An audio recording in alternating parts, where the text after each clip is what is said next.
Mateo 7, versos del 15 al 20. Mateo, capítulo 7, los versos del 15 al 20. Mateo 7, del 15 al 20 solamente. Le damos lectura a todos juntos, por favor. Comencemos. Guardaos de los falsos profetas que vienen a vosotros con vestidos de ovejas, pero por dentro son lobos rapaces. Por sus frutos los conoceréis. ¿Acaso se recogen uvas de los espinos o higos de los abrojos? Así, todo buen árbol da buenos frutos, pero el árbol malo da frutos malos. No puede el buen árbol dar malos frutos, ni el árbol malo dar frutos buenos. Todo árbol que no da buen fruto es cortado y echado en el fuego. Así que por sus frutos los conoceréis. Padre, gracias te damos por tu palabra, Señor Jesús, que podamos entender el mensaje que tú tienes para nuestras vidas, ver las evidencias auténticas, de acuerdo a tu palabra, de todo aquel que verdaderamente, Señor, ha nacido de nuevo, ha nacido de tu Espíritu Santo. Gracias, mi Dios, porque nos das esta libertad de escudriñar tu palabra de manera pública también. Y oramos, Señor, para que tu palabra haga su obra en todos los aquí presentes. Si ya somos salvos, pues que sigamos creciendo en esa salvación, en el gozo y en compartirla. Y si alguien no ha experimentado esta salvación tan grande, que hoy pueda venir a Cristo, ser perdonado y experimentar la vida eterna también, Señor. Bendícenos, por favor, en el nombre de Jesús te lo rogamos. Amén, Padre. Bueno, hermanos, el título de este mensaje es Evidencias del Nuevo Nacimiento. Evidencias del Nuevo Nacimiento. He estado compartiendo estos mensajes acerca de las buenas nuevas, el Evangelio, las buenas noticias de Dios para con cada uno de nosotros, que Cristo murió por nuestros pecados, que fue sepultado y resucitó al tercer día, dando muestra así de su poder sobre la muerte, sobre el diablo, sobre el pecado, sobre el mundo, y compartirnos esta buena noticia de Dios, que Él no quiere que nadie perezca, sino que todos procedamos al arrepentimiento y podamos de esta manera experimentar la vida eterna que está en Jesucristo. Hemos visto estas 2 últimas semanas en cuanto a la necesidad de nacer de nuevo para experimentar, para tener la vida eterna, porque, mis hermanos, hoy por hoy hay una confusión, y yo digo que esta confusión se está incrementando. Ya cualquier persona, por el hecho de asistir a un templo, estar en una congregación, cumplir ciertos ritos o rituales, ya puede decir o sentirse que es cristiana, el hecho de que tenga una Biblia, sepa algunos versículos, etcétera, etcétera. Piensan que eso ya es una evidencia de que tienen la vida eterna, de que son cristianos, pero nada más lejos de la verdad, mis hermanos. Jesús nos dice aquí en el verso 20, por sus frutos los conoceréis, por sus frutos. Entonces, vamos a ver en esta tarde 7 frutos, 7 evidencias de que una persona efectivamente ha nacido de nuevo. Vimos que cuando se acercó Nicodemo, ese fariseo, a Jesús le dijo, pues Nicodemo, verás todos los milagros y las señales que yo hago, pero eso no es suficiente para entrar al reino. No es suficiente con creer o ver milagros. Necesitas volver a nacer, necesitas nacer de nuevo. Y la salvación no viene por ser usted miembro de tal o cual iglesia o de tal o cual denominación. El nuevo nacimiento es un hecho y es un acto milagroso solamente de parte de Dios. Entonces vamos a ver, mis hermanos, estas pruebas o criterios bíblicos, ¿verdad?, que nos dicen que una persona verdadera y auténticamente ha nacido de nuevo. Y vuelvo yo a repetir, increíble, pero el evangelio se tiene que volver a predicar a las iglesias evangélicas. Porque hoy por hoy muchas iglesias evangélicas pues nada más tienen eso de evangélico, el nombre y el título, pero muchos de sus congregantes nunca han tenido un nacimiento de lo alto. Y usted me preguntará, ¿por qué? Por sus frutos. Nada más. Por sus frutos los conoceréis. Dice Jesús, todo buen árbol da buenos frutos. Y todo mal árbol da malos frutos. Así es que aquí no es cuestión de sentimientos, No es cuestión de que, pues es que yo hace 30 años hice una oración de recibir a Cristo, pero pues hoy vivo casi como el mismo pingo. Pues yo no sé qué oración hizo, ¿verdad? Pero no entendió y no nació de nuevo, porque tiene que haber frutos en su vida. ¿Sí? Entonces hay que corregir algunos conceptos, mis hermanos. Ahora sí, vamos a 1 de Juan, que es donde me voy a concentrar en esta tarde. 1 de Juan, capítulo 1. Porque en esta interesante carta, ¿verdad? Podemos darnos cuenta, mis hermanos, de que aquí hay 7 evidencias y las 7 se tienen que ver en ese creyente que es auténtico, que ha nacido de nuevo. Ahora, una aclaración. El hecho de que una persona ya nació de nuevo no significa que no peque. No significa que ya es una persona perfecta. ¿Sí? No significa que nunca más vuelva a tropezar, no significa que ya no pelee con el pecado. No estoy diciendo eso, ¿verdad? El hecho de nacer de nuevo se va a evidenciar, pero eso no significa que ya no tengamos ninguna atracción hacia el pecado o que ya no tropecemos. No, hermanos, porque los creyentes nacidos de nuevo, y tenemos que ser sinceros y honestos, llegamos a pecar, flaqueamos, caemos, a veces cedemos. Hermanos, luego comemos y luego tomamos refresco. Ahorita es el culto y es para que estemos atentos, por favorcito. Entonces, tenemos que entender que no significa que ya seamos perfectos ni que nunca volvamos a pecar. 1 Juan 1:8 dice, si decimos que no tenemos pecado, ¿qué? Nos engañamos a nosotros mismos y la verdad no está en nosotros. Así es que el mensaje que voy a compartir no significa que el creyente que ya nació de nuevo nunca más en su vida va a volver a pecar. No, verso 10, si decimos que no hemos pecado, le hacemos ser mentiroso y su palabra no está en nosotros. Bueno, la primera evidencia, mis hermanos, de que una persona ha nacido de nuevo, podemos buscar ahí en 1 de Juan capítulo 1, ahí en el versículo 3, dice aquí el apóstol Juan, lo que hemos visto y oído, eso os anunciamos para que también vosotros tengáis comunión con nosotros.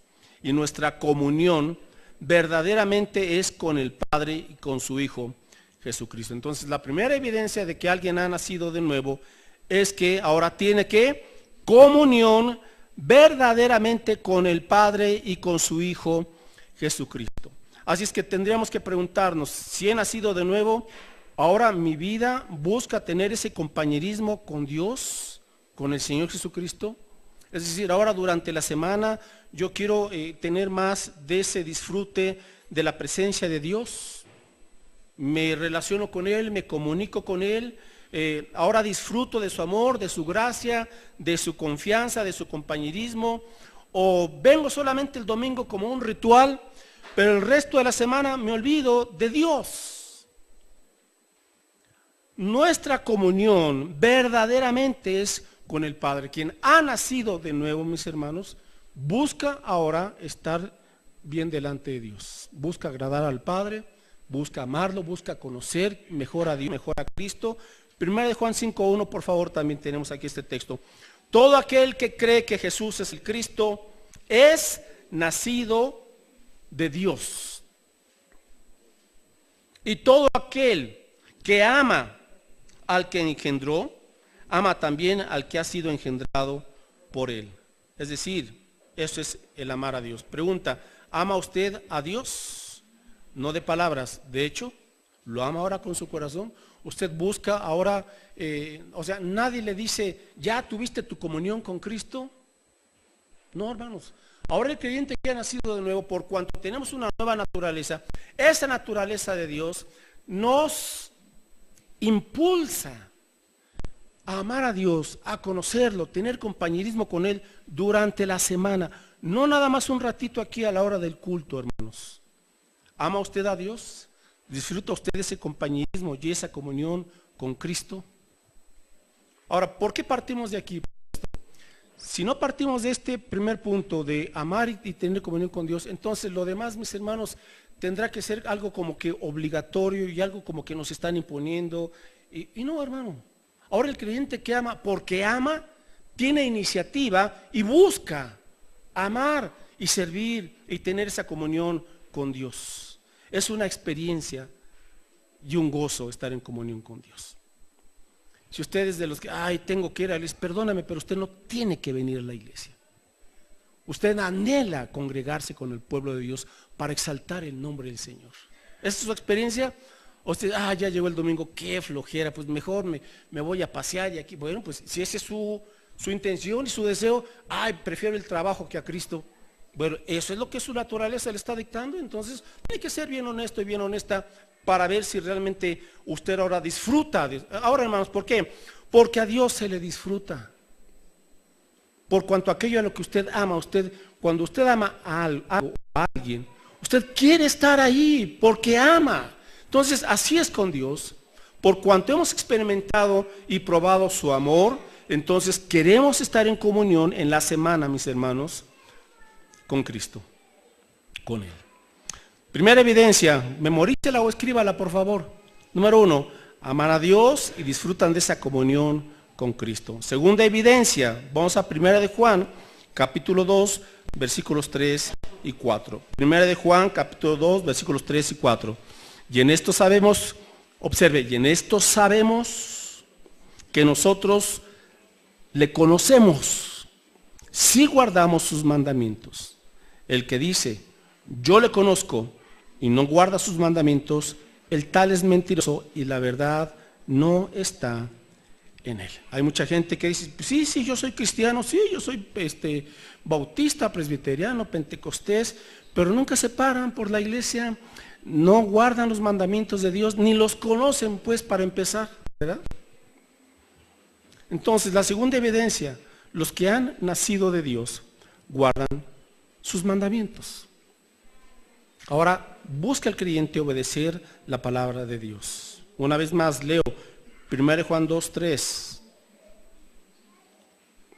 Y en esto sabemos que nosotros le conocemos si guardamos sus mandamientos.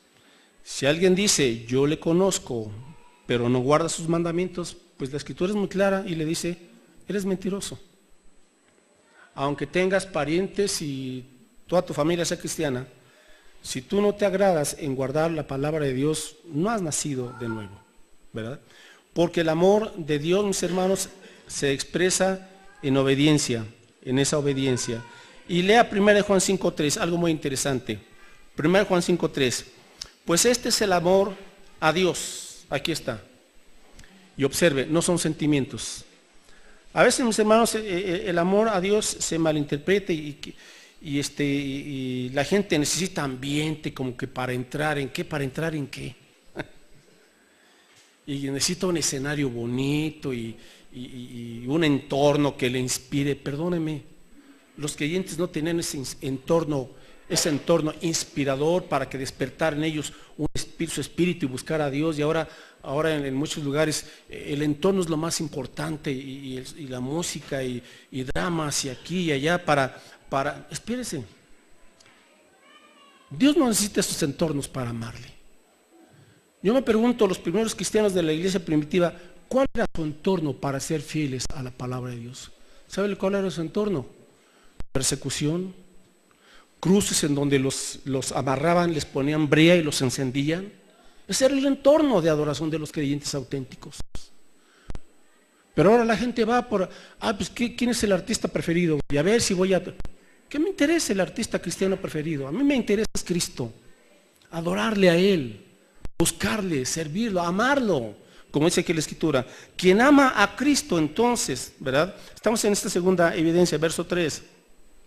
Pues este es el amor a Dios, que guardemos sus mandamientos. Y sus mandamientos no son gravosos. Es decir, cuando alguien se queja, ay, la voluntad de Dios, ay, esto y aquí, ay, esto y aquí. Sus mandamientos no son gravosos. O sea, lejos de pensar, hermanos, que Dios nos encajona. No, hermanos, la palabra de Dios le da al creyente una libertad para poderle amar. Por eso la persona más libre es el cristiano. Porque ahora discierne lo bueno y lo malo y decide, por esa nueva naturaleza que Dios puso en él, hacer la voluntad de Dios, porque sabe que la voluntad de Dios es a fin de cuentas lo que rompe las cadenas y ataduras que muchas veces la gente tiene. el que ha nacido de Dios guarda sus mandamientos. Y mis hermanos, no lo hace quejándose, no lo hace de manera quejumbrosa, sino lo hace con una obediencia dispuesta y gozosa. Yo le pregunto, ¿se alegra usted en guardar la palabra de Dios? Va creciendo ese gozo, mis hermanos. Tercera evidencia de los que han nacido de Dios. Busque Primera de Juan, estamos ahí en esta carta, capítulo 2, el verso 9, Primera de Juan 2:9. El que dice que está en la luz y aborrece a su hermano, está todavía en tinieblas. El que ama a su hermano permanece en la luz y en él no hay tropiezo. Primera de Juan 3:14. Primera de Juan 3:14. Nosotros sabemos, observe, sabemos que hemos pasado de muerte a vida. ¿En qué? En que amamos a los hermanos. El que no ama a su hermano permanece en muerte. Todo aquel que aborrece a su hermano es homicida. Y sabéis que ningún homicida tiene vida eterna permanente en él. Bueno, Juan es muy directo, aunque habla aquí mucho del amor, pero Juan no se anda aquí con medias tintas. Te dices cristiano, ahora aquí el contexto es hermanos, hermanos. No está hablando aquí de los inconversos, aquí está hablando de la familia en Cristo. Te dices cristiano y amas a tu hermano, adelante, estás en la luz.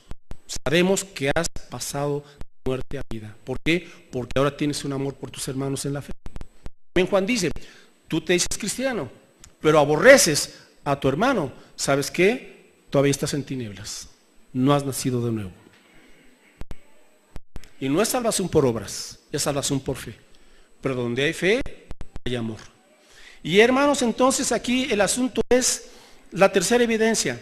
Los que han nacido de Dios no aborrecen a otros creyentes, sino que los aman. No aborrecen a otros creyentes, sino que los aman. Y es un amor que se expresa en compañerismo, en servir, en buenas obras, en sacrificarnos por los demás, en tener una actitud perdonadora, en no guardar en nuestro corazón raíces de amargura hacia ningún creyente. Cuando usted guarda raíces de amargura hacia otro hermano, usted tiene un tropiezo ahí. Por eso dice que la Escritura, que tiene un tropiezo, ¿verdad? ¿Por qué? Porque usted no quiere acercarse a tal o cual hermano, porque usted le tuerce la boca, porque ve a alguien y a usted se le mueven las entrañas, ¿verdad? Entonces trate ese asunto con Dios. Usted no puede aborrecer a los hermanos. Usted debe saber algo, que aquí en la iglesia ninguno somos perfectos. Todos tenemos, hermanos, cosas buenas y también tenemos un montón de fallas. ¿O no? ¿O usted ya está perfecto en el amor? Entonces, ¿qué vamos a hacer? Bien, cuando usted entiende, por ejemplo, en el matrimonio, que usted se casó con un pecador, no se casó con un ángel o con una angelita, usted se casó con una persona pecadora. Y ahora, si es cristiano, máximo, si es su hermano y es su hermana en la fe. Entonces, quítese esas expectativas del matrimonio perfecto. Eso no existe, por favor. Y no estoy menospreciando ni haciendo menor el matrimonio, no. Cuando venimos a Cristo, Cristo exalta el matrimonio y lo pone en el nivel sagrado y santo que debe de ser, ¿verdad? Pero cuando yo entiendo que mi cónyuge tiene errores, tiene pecados, eso me lleva a tener la expectativa correcta y entender que a veces vamos a tener diferencias, a veces vamos a tener discusiones, a veces vamos a tener malos ratos, pero eso es parte de la naturaleza caída. Si usted dice, ay Dios, ya cámbiame de marido o de mujer, no, cambia tu naturaleza. Y esa naturaleza te la cambia Dios. ¿Para qué? Para que puedas sobrellevar, ¿verdad?, a tu cónyuge. Así es, hermanos. Si usted piensa que en el matrimonio es el amor perfecto, no, sinceramente. Ninguno tenemos un amor perfecto hacia el cónyuge, la verdad. Ni tampoco hacia los hijos. Esa es la realidad. Pero eso no significa que por no tener un amor perfecto, no aprendamos a madurar y a sobrellevar. Eso es el amor. Es aprender a aceptarte. Así eres, bueno, pues, y no te voy a cambiar yo porque me voy a frustrar. Si usted es de los que todavía después de tantos años dice, yo un día lo voy a cambiar, la voy a cambiar, usted se va a frustrar.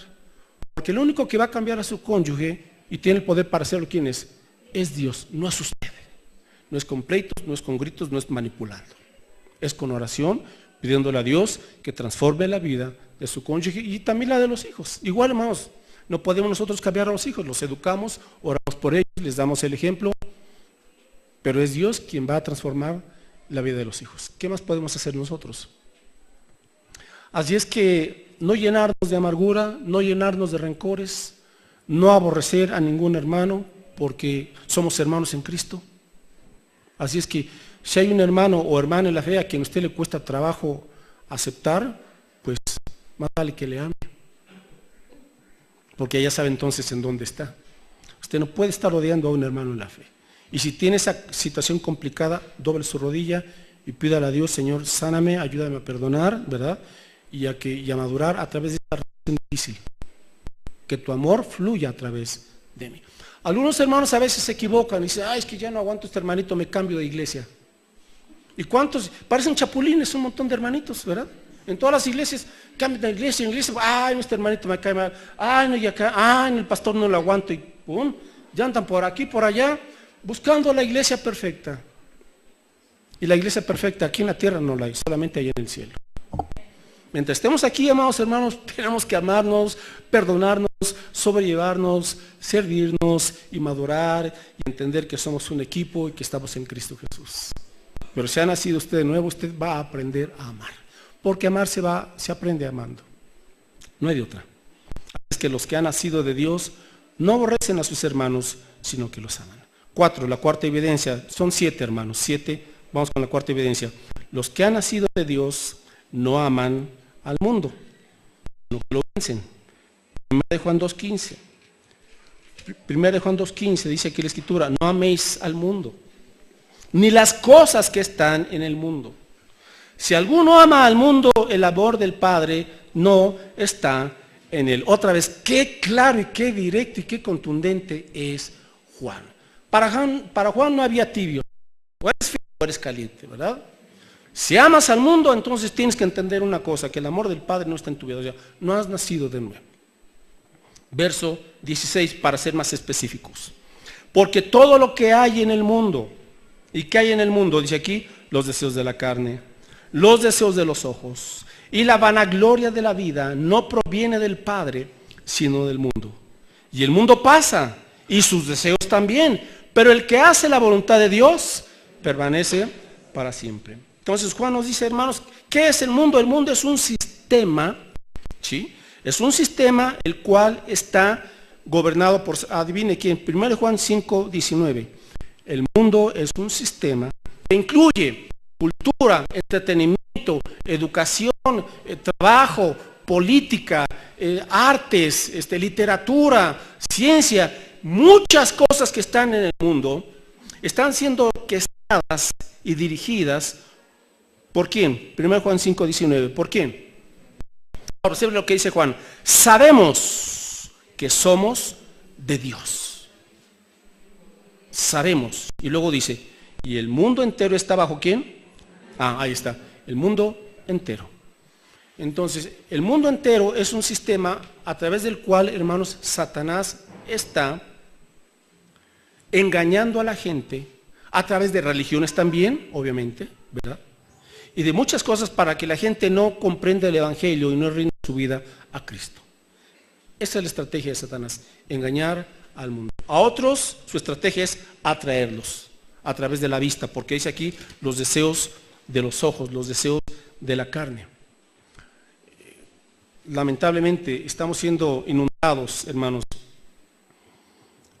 a través de la vista, vía internet, vía hasta los celulares, vía la televisión, revistas. Estamos ya en una cultura que ha ensuciado todo con las perversiones sexuales.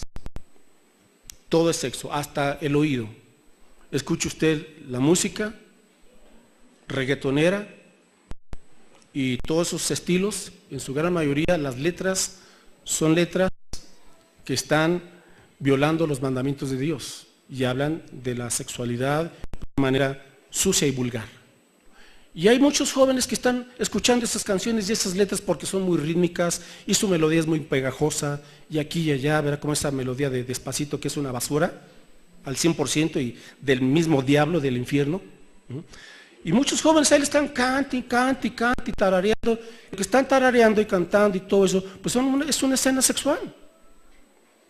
pero se nos ha programado para no entender, para no discernir.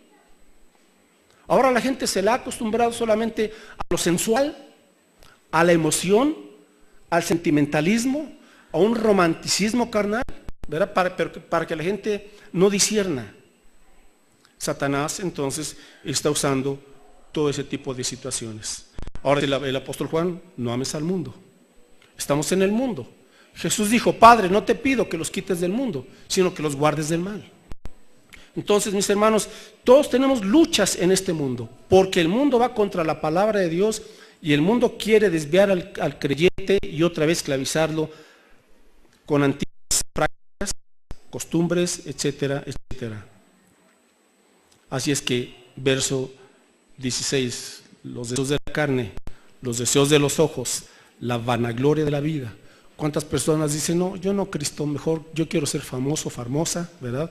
Yo quiero tener esto aquí y allá, un puesto, aunque me corrompa en tal o cual cosa, pero yo quiero un puestazo, yo quiero un sueldazo, yo quiero ser famoso. Amas al mundo, amas al mundo. Mejor ama a Cristo, busca la gloria de Cristo. No te empalagues con la vanagloria de la vida. Hay creyentes que hacen gastos fuertes para sí mismos, pero no dan un centavo para la obra de Dios. La vanagloria de la vida, ¿verdad? Hacen sacrificios por tener cosas excelentes, pero nunca hacen un sacrificio para la obra de Dios. La vanagloria de la vida, aman al mundo. ¿Sabe usted, por ejemplo, que esta chica, bueno, señora ya, Britney Spears, por ejemplo, Elvis Presley, ¿quién más está? Justin Bieber, bueno, ahorita otras personas, una morenita de Estados Unidos, Houston, ¿cómo se llama? Y muchos otros cantantes famosos y muchos que han muerto estuvieron en iglesias cristianas. Elvis Presley grabó muchos himnos cristianos. ¿Sabe usted cómo terminó? En un pasón con droga. Y él conocía la palabra, él iba a una iglesia presbiteriana y cantaba también ahí. Pero el mundo les ganó. Pregunta, ¿eran nacidos de nuevo? Si usted me pregunta, yo digo, yo creo que no. No. Y ese fue el pago que el mundo les da. Los hace presas, los hace esclavos, los hace adictos, los corrompe y se dan cuenta tarde que temprano de que no es ni la fama, ni el dinero, ni la popularidad lo que llena sus corazones. Es solamente Cristo. Todo lo demás, hermanos, se va acabando, se va deteriorando. Así pasa, lamentablemente. Por eso el que ha nacido de Dios ya no ama al mundo. Ahora, vence al mundo. Ahora, ¿qué es lo que vence al mundo? 1 Juan 5:4. ¿Qué dice? ¿Qué es lo que vence al mundo? ¿Qué es lo que vence al mundo? 1 Juan 5:4. Porque todo lo que es nacido de Dios vence al mundo. Y esta es la victoria que ha vencido al mundo. ¿Qué? Nuestra fe, exacto. ¿Qué es lo que nos va a permitir, mis hermanos, estar firmes en un mundo lleno de tentaciones? Nuestra fe en Cristo. Señor, sosténme, fortaléceme, porque hermanos, las tentaciones están, pero tremendas. No hay creyente que pueda decir que no tiene alguna lucha con algún tipo de tentación. Todos, mis hermanos, todos. Usted me pregunta a mí, sí, yo también lucho con las tentaciones. Algunas ya no significan ningún problema para mí, gracias a Dios, pero otras sigo luchando y batallando con ellas. ¿Qué es lo que me va a permitir a mí seguir venciendo? Mi fe en Cristo, su gracia. Y esta es la victoria que ha vencido al mundo, nuestra fe, nuestra fe. La fe nos lleva a amar a Dios, a gozarnos en Dios. Vamos ahora con la quinta evidencia de nuevo nacimiento. Los que han nacido de Dios confiesan al Hijo y lo reciben. 1 Juan 5:12, ya que estamos ahí. 1 Juan 5:12, vamos con la quinta evidencia. Y dice aquí, el que tiene al Hijo, ¿qué? Tiene la vida. El que no tiene al Hijo de Dios. Así es que no se trata del que, perdón, no dice aquí que el que tiene la religión, tal o cual. Él tiene al Hijo. Tienes al Hijo, tienes la vida. Por eso yo les hice una pregunta, creo que fue hace dos domingos, y los vi a muchos de ustedes desconcertados, Traes un vasito con agua, por favor. ¿Se acuerda que le dije que si usted se iba a salvar por ser miembro del renuevo? Y unos se quedaron.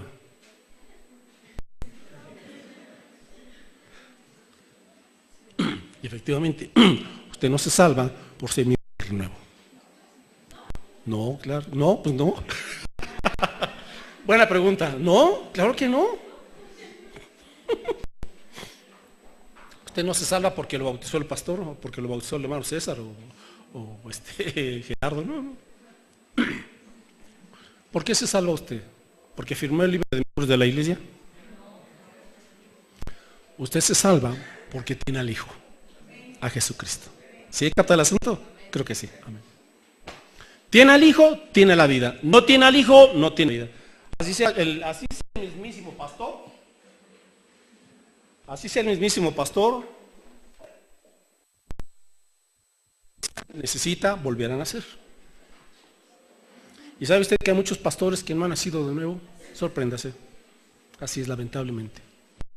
Porque no lo hace salvo el oficio pastoral o tal o cual oficio en la iglesia. Si es salvo es porque tiene al Hijo, lo dice la Biblia. Continuamos sobre este punto. Que los que han nacido de Dios, hermanos, confiesan al Hijo. ¿Qué significa esto? Primera de Juan 4:15. Dice aquí, todo aquel que confiese que Jesús es el Hijo de Dios, Dios permanece en él y él en Dios. Entonces, otra evidencia de que ha nacido de nuevo es que usted comparte a Cristo. Usted no esconde a Cristo. Usted no niega a Cristo. Usted no se avergüenza de Cristo. Usted confiesa a Cristo. Todo aquel que confiesa al Hijo. Está muy claro. Primera de Juan, seguimos ahí sobre este punto, 2:23. Primera de Juan 2:23. Todo aquel que niega al Hijo, tampoco tiene al Padre. El que confiesa al Hijo, tiene también al Padre. No hay términos neutrales, no hay términos medios, Ahora, ¿será por esto que un buen número de personas, yo nunca hablo de Cristo? ¿Por qué no habla de Cristo? Exacto, porque no lo conoce. Pero cuando usted conoce a Cristo, usted va a hablar de su Salvador. Usted va a hablar de aquel que le amó tanto, que derramó toda su sangre por usted para salvarle y perdonarle. Y usted no puede callarse ya. A veces luchamos con el temor y sí, hermanos, todos tenemos luego estas luchas, pero a fin de cuentas usted se arma en fe. Señor, ayúdame a hablar tu palabra. No voy a negarte, no tengo por qué negarte. Y a veces me molesta y me hierve la sangre cuando veo aquí en la López Portillo la fila de carros que van ahí para ver a la Santa Muerte.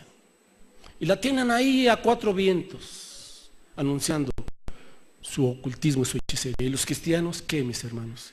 Calladitos, escondiditos, y ahí nos hacemos ruido. No, hermanos, no se vale y no puede ser esto.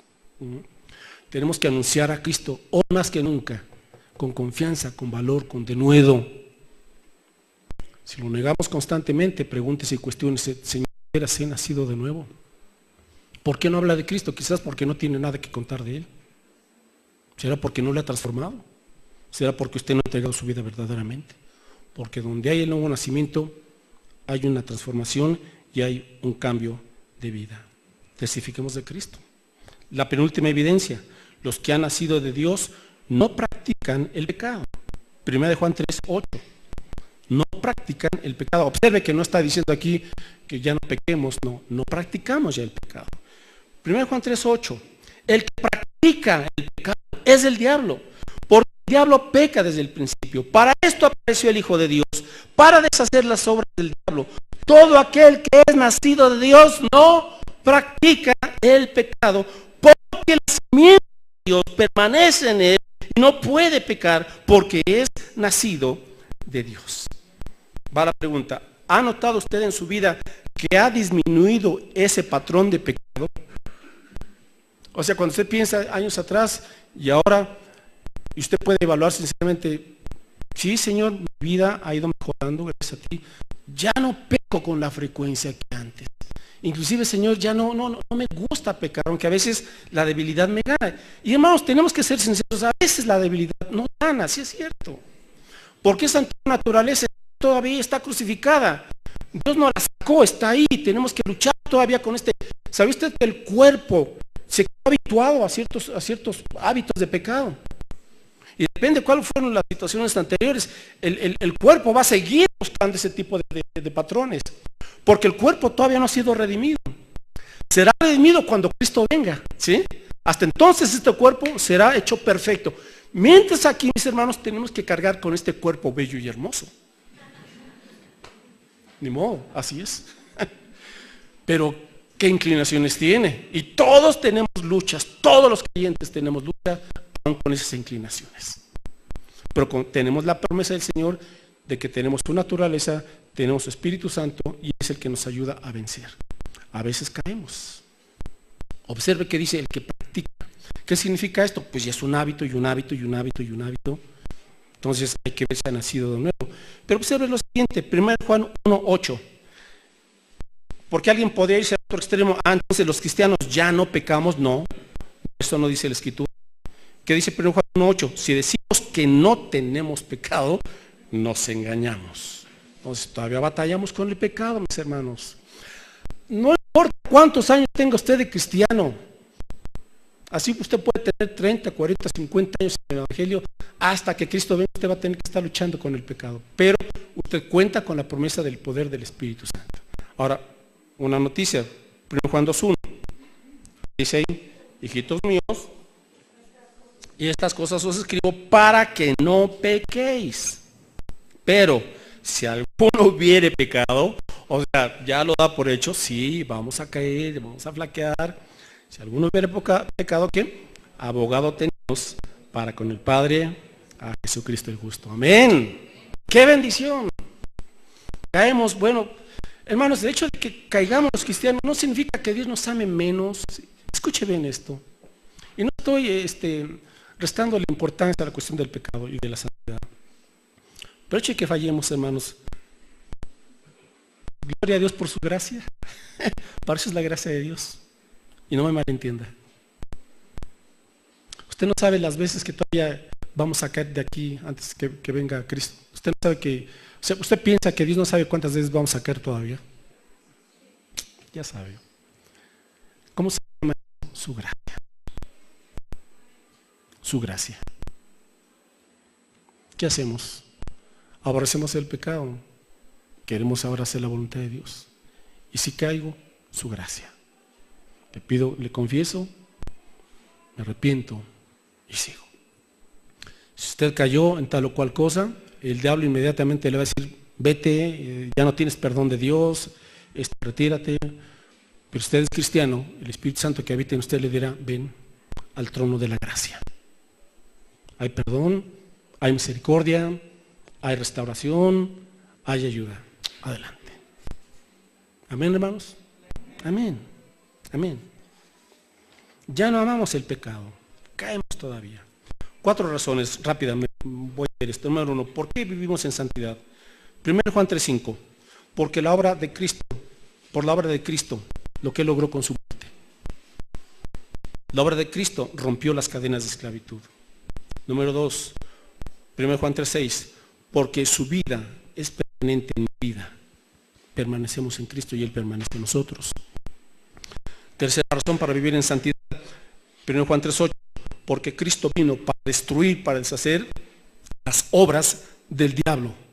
No importa lo profundo y lo esclavizante que sea ese pecado, Cristo tiene el poder para romperlo. Amén, hermanos. Y número 4, 1 Juan 3:9, por la obra regeneradora del Espíritu Santo. Él nos ha dado su simiente es su palabra, y es esa simiente la que nos lleva a buscar a Dios. Y en último lugar, número 7, los que han nacido de Dios tienen el Espíritu de Dios. 1 Juan 3:24, los que han nacido de Dios tienen el Espíritu de Dios. Dice aquí en 1 Juan 3:24 que el que guarda sus mandamientos permanece en Dios y Dios en él. Y en esto sabemos que Él permanece en nosotros por el Espíritu que nos ha dado. Es decir, los que han nacido de Dios experimentan el ministerio del Espíritu Santo en su vida. ¿Cuál es el ministerio del Espíritu Santo? Permítame decirlo brevemente. Comienza, el Espíritu Santo nos convence de nuestro pecado. Él es el encargado de que realmente aceptemos nuestro pecado. Hemos ofendido a Dios. Y también es el Espíritu Santo quien, cuando nos convence de pecado, nos dice: acude a Cristo para que seas perdonado y limpiado y para que te dé la vida eterna. Es el Espíritu Santo. Nosotros, cuando hablamos, somos instrumentos, pero quien está tocando los corazones y la mente es el Espíritu Santo de Dios. Ese es el ministerio. Luego continúa. Una vez que viene el Espíritu Santo, nos sella. Es decir, nos da su presencia para siempre. Por eso es un sello. No se va y entra, se va y a dar una vuelta por ahí y luego regresa. No. Radica ya, mora para siempre. El Espíritu Santo nos guía a toda verdad, que es la palabra. El Espíritu Santo es quien nos anima y nos consuela. Cuando estamos desanimados, cuando estamos con grandes problemas, Él es quien nos recuerda las promesas de Dios, para no deprimirnos, para no caer, para no hundirnos. El Espíritu Santo es quien nos da su fruto, cambia nuestras actitudes: amor, gozo, paz, paciencia. Es Él, mis hermanos. Usted no tiene que inventar este fruto, ni forzarlo. Si usted vive en comunión con el Espíritu Santo, Él le va dando ese proceso, este fruto precioso. El Espíritu Santo también nos da discernimiento. Y aquí, busque por favor, hacemos un paréntesis. 1 Juan 4:1. Amados, no creáis a todo espíritu, sino probad los espíritus si son de Dios, porque muchos falsos profetas han salido por el mundo. En esto conoced el Espíritu de Dios. ¿En qué? Todo espíritu que confiesa que Jesucristo ha venido en carne es de Dios. Y todo espíritu que no confiesa que Jesucristo es venido en carne no es de Dios. Y este es el espíritu del anticristo. 1 Juan 2:20. Pero vosotros tenéis la unción del Santo y conocéis todas las cosas. ¿Qué hace el Espíritu Santo de Dios? Nos ilumina, hermanos, para no ser engañados. Y ese es un punto muy importante. Hoy las iglesias están siendo engañadas. Lamentablemente, muchísimas iglesias están predicando de las iglesias hoy se están volviendo supersticiosas por no estar en la palabra de Dios. Y como la gente no lee la Biblia, cree lo que le dicen así a ciegas desde el púlpito. Hoy las iglesias se reúnen para tener solamente una serie de experiencias extrasensoriales. Hoy a la gente se le está acostumbrando a visiones y a sueños, pero tomados mal, fuera de su contexto. Y dicen: hermanos, vamos tengo una visión y aquí en el culto están los ángeles de Dios y los puedo ver aquí y están ministrando esto y esto otro. Y ¿dónde está eso en la Biblia? Y les enseñan ahora a los creyentes: usted pídale al ángel Gabriel y pídale al ángel fulanito y él te considera tal cual cosa. ¿Dónde está eso en la Biblia? Pero son las prácticas que hoy están teniendo las congregaciones, porque están de moda los ángeles. Digo, hermanos, ya no hasta el ratito los hermanitos de esas iglesias vayan con sus oradoras, se encomienden al arcángel Miguel y al ángel Gabriel y no sé qué. Y, por favor, digo, ya más falta eso. Porque están buscando sus milagros. Escuche bien, los ángeles no hacen los milagritos, ¿eh?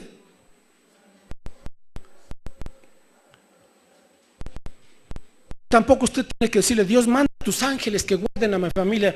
No es eso. Le pedimos: Dios, por favor, guarda a mi familia. Y Dios sabrá qué medios usa para guardar y cuidar a nuestra familia. Si Él quiere guiar a los ángeles, ese es asunto de Dios. Usted no le da órdenes a Dios, ni le da instrucciones. ¿Ok? ¿Ya es más sabio que Dios? ¿Más misericordioso que el Señor? Entonces, cuidado, mis hermanos, con esas experiencias. Y veo una luz brillante. Pues nada más lea que dice 2 Corintios 11, que Satanás se transfigura como ángel de luz. Entonces, ¿a qué ángel está usted mirando? Al mismo chamuco. Pero es que me da sensación de paz. Esto habló de una paz que el mundo da. Él dijo: mi paz os dejo, mi paz os doy, no como el mundo la da. ¿Cuál es la paz del mundo? Es una paz sensual. ¿Cuál es la paz de Cristo? Es una paz que a pesar de las dificultades tú confías en Dios y sabes que vas a salir adelante. Punto. Porque Él es soberano. Esa es la paz de Dios. No es que no tenga problemas, es que en medio de los problemas usted puede estar firme en Cristo, sin perder el gozo de su salvación. Espíritu Santo entonces viene a nuestra vida. Y ahora clamamos, Abba Padre. Amén. Pregunta final, ¿ya nació usted de nuevo? Padre, gracias por tu palabra. Vemos, Señor, cómo tú nos das aquí la evidencia, las evidencias, los frutos de que tú has transformado nuestro corazón, de que ahora nos has dado esta nueva naturaleza en Cristo, de que ahora, Señor, podemos decir, hemos nacido de nuevo. Ciertamente no somos perfectos, estamos siendo perfeccionados, pero con tu gracia y con tu Espíritu, cada día, Señor, nos alientas, nos animas, nos guías a través de tu verdad y de tu palabra. Gracias, Señor, porque estas evidencias son buenos frutos que solamente provienen de ti, no del esfuerzo humano, sino del poder tuyo, Señor. Gracias, Cristo, porque al darnos un nuevo corazón, al poner tu naturaleza en nosotros, ahora, Señor, buscamos ser como tú. Y aunque continuamos con luchas, a veces intensas, con pruebas, pero, Señor, eres tú quien nos da la victoria. Y esta es la victoria que ha vencido al mundo, nuestra fe en ti. Y a pesar, Señor, de las dificultades, a pesar de las tentaciones, a pesar de los retos en el mundo pasa y sus deseos también. Pero el que hace tu voluntad permanece para siempre. Gracias, Dios, porque nos das el querer como el hacer. Y esa es otra evidencia. Porque ahora, Señor, queremos amarte, queremos estar en comunión contigo, queremos conocerte mejor. Aún dentro de esta imperfección, mi Dios, estamos buscando darte el primer lugar. Queremos conocer tu gloria, queremos gozarnos en tu presencia, queremos seguir experimentando tu bondad, tu disciplina amorosa inclusive. Eres nuestro Padre, has prometido nunca desampararnos, nunca dejarnos. Hemos nacido de ti, mi Dios, somos tus hijos. Es un privilegio que seamos llamados tus hijos. Gracias por esa confianza, gracias por ese gozo, gracias por esa paz que nos das en Cristo. Y gracias por tu Espíritu Santo que nos habilita para caminar, Señor, firmes. Permite, Señor, que tu pueblo siga creciendo en tu gracia, en tu conocimiento. Y que todo esto, mi Dios, hoy más que nunca, nos impulse a vivir para tu gloria, a confesarte delante de los hombres, que tú les amas, que tú eres, Señor, el Evangelio, que quieres darles perdón y una vida nueva. Usa nuestras vidas, Señor, para ser instrumentos de bendición. Y te damos muchas gracias, porque si alguno hubiere pecado, abogado tenemos para con el Padre, a Jesucristo el justo.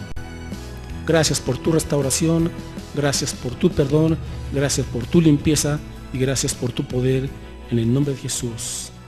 Amén y amén. Amén, Señor.